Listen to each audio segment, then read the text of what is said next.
Hi, this is Scott, and today I'm going to show you how to mate a lone king when you have a king and a queen. This situation frequently occurs in pawn endings, where you have a king and a pawn versus your opponent's lone king. The pawn advances to the 8th rank, where it's promoted to a queen. The black king heads toward the center of the board. The key to mating the lone king is to drive it to the edge of the board, and then to one of the corners where it has fewer options. The black king, on the other hand, should do his best to stay in the center of the board. That way he can move in any direction and the queen can't mate him. Notice how the queen moves a knight's move away from the black king. That means that if the queen were a knight, he would be attacking the king.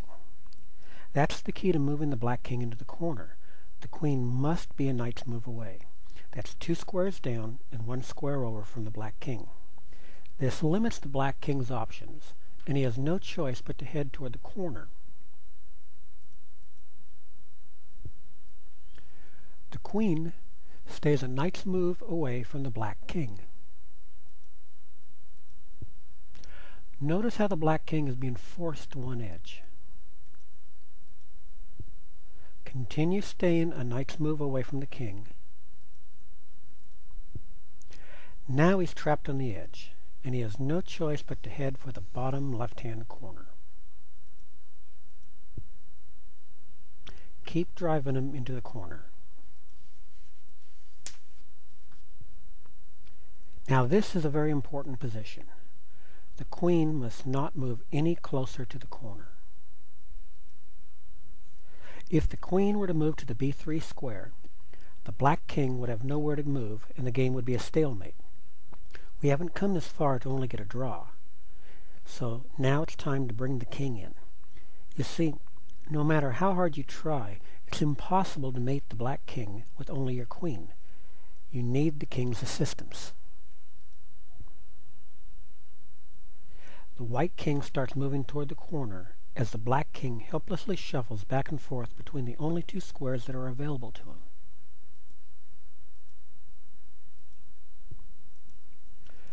The white king continues to march toward the corner.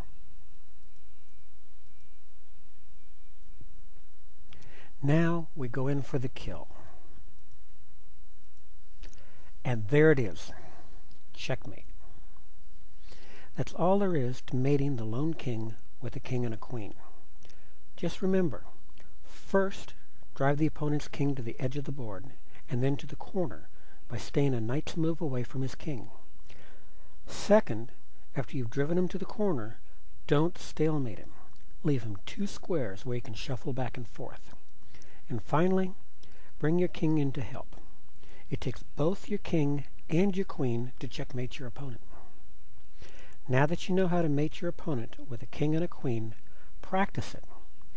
Practice it with your friends and your family. Practice it on your computer or even by yourself. Practice it until it feels natural, and until you don't have to stop and try to remember each move. This is Scott, and don't forget, every chess master was once a beginner.